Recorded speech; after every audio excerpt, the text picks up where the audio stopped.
সব শেষ, সব শেষ।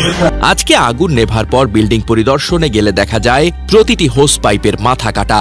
এরপর তো আর কোনো সন্দেহ থাকতে পারে না এটি পরিকল্পিত। দেশের সর্বস্থান সচিবালয় 7 তলার ভিতরে ভাই কুকুর গেল কই থেকে? কেউ ছাড় পাবে না। সচিবালয়ে আগুন লাগানোর ঘটনার সিসিটিভি ফুটেজ সংগ্রহ করেছে সরকার। আগুন লাগার ধরন দেখে বিশেষজ্ঞরা বলছেন এটি পরিকল্পিত নাশকতা হতে পারে। কুকুরের মরদেহ পাওয়ায় সেটা আরো নিশ্চিত হয়েছে। এমনকি ব্যবহার করা হতে পারে রিমোট কন্ট্রোল। বিশেষ করে একটা কুকুরের পোড়া দেহ। এরপর হচ্ছে এখানে সিসিটিভি ফুটেজ ছিল। মাঝখানে একটা ট্রাক কোথা থেকে ঢুকলো, একজন মানুষকে চাপা দিয়ে চলে গেল।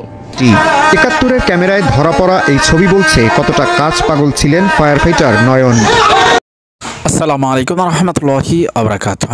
সম্মানিত দর্শক, সচিবালয়ে আগুন লাগাকে কেন্দ্র করে বেরিয়ে আসছে গোপন কিছু তথ্য, যে সকল তথ্য এরই মধ্যে প্রকাশ পেতে যাচ্ছে। তবে এই সকল তথ্য প্রকাশ পেলে অনেক সচিবালয়ের নেতাকর্মীরা পর্যন্ত ফেঁসে যাবে, যারা আওয়ামী ফ্যাসিস্টের পক্ষ নিয়ে সচিবালয়ে এমন ঘটনা ঘটিয়েছেন। যদিও এরই মধ্যে কিছু কিছু আলামত প্রকাশ করা হয়েছে, যে সকল আলামত দ্বারা এটি সুস্পষ্ট প্রমাণিত হয় যে সেখানে আগুন লাগেনি, বরং আগুন দেওয়া হয়েছে। তার মধ্যে সুস্পষ্ট কিছু আলামত রয়েছে, যেমনটি হচ্ছে সেখানে একটি কুকুর প্রবেশ করা, যেটি আন্তর্জাতিক স্বীকৃত কুকুর, অর্থাৎ ট্রেনিং প্রাপ্ত কুকুর। দ্বিতীয় কথা হচ্ছে সেখানে যেই পদার্থ দ্বারা আগুনটি লাগানো হয়েছে সেটি একটি রিমোট কন্ট্রোলের মাধ্যমে আগুন লাগানো হয়েছে ওই পদার্থ দ্বারা। তৃতীয় যেটি এর মধ্যে জানা যায় সেটি হচ্ছে যে সচিবালয়ে মাত্র 2টি রুম, যেখানে আসিফ মাহমুদ ও নাহিদুল ইসলাম তারা 2 জন সচিবালয়ে, অর্থাৎ গুরুত্বপূর্ণ যে সকল কাজ হয়েছিল ওবায়দুল কাদের ও পলকের রুমে, অর্থাৎ এই 2টি রুমের নথিপত্র সব কিছু প্রকাশ্যে পুড়িয়ে ফেলার মাধ্যমেই একটি জনগোষ্ঠী যারা চাইছিল যে সাবেক প্রধানমন্ত্রী শেখ হাসিনার সকল অপকর্মের নথি যেন একেবারেই ফিনিশ করে দেওয়া যায়, তাহলে আর এরকমের কোনো সমস্যাই হবে না। দর্শক, শুধু তাই নয়, আপনারা ইতিমধ্যেই জানেন যে সেখানে তল্লাশি ও তদন্ত সাপেক্ষে এতটুকু উপনীত হয়েছে যে সেখানে প্রসপেক্টরের যেই পাইপ, সেই পাইপের লাইনগুলো প্রত্যেকটা লাইন কাটা। অতএব এটি দ্বারা প্রমাণিত হয় যে সেই লাইনগুলো কে বা কারা কাটলো। যদি আগুনে পুরো ছাই হয়ে যেত সেটি ভিন্ন কথা ছিল, কিন্তু সেই লাইনগুলো কেটে রাখলো কে?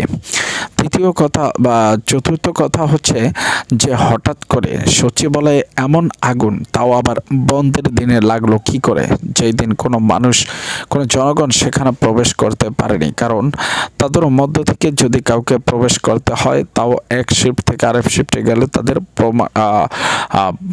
সেখানকার অনুমতি নেওয়া লাগে, প্রয়োজন হয়। এটি দ্বারা প্রমাণিত হয় যে সেখানে যারাই প্রবেশ করেছেন বা যারাই আগুন লাগিয়েছেন, তারা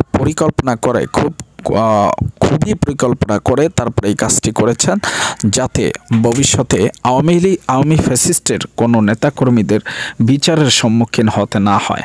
তবে এটি দ্বারা কি কোনোভাবেই বন্ধ করা সম্ভব বিচার কার্যক্রম কিংবা দুর্নীতিকে রোখা?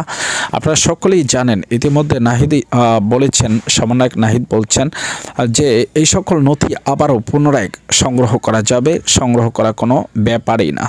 তার মানে তারা যা চেয়েছিল সেটি একদমই আশায় ঘুরে বালি। দর্শক, আরও একটি তথ্য আপনাদেরকে জানাতে চাই, সেটি হচ্ছে অনেকে মনে করছেন যে আগুন লাগিয়েছেন নাহিদ, কিন্তু কেন আগুন নাহিদ লাগিয়েছেন সে বিষয়টি এখনও নিশ্চিত করেনি। তবে সেটি নিয়ে আরও একটি এপিসোড আপনাদের সামনে উপস্থাপন করার চেষ্টা করব।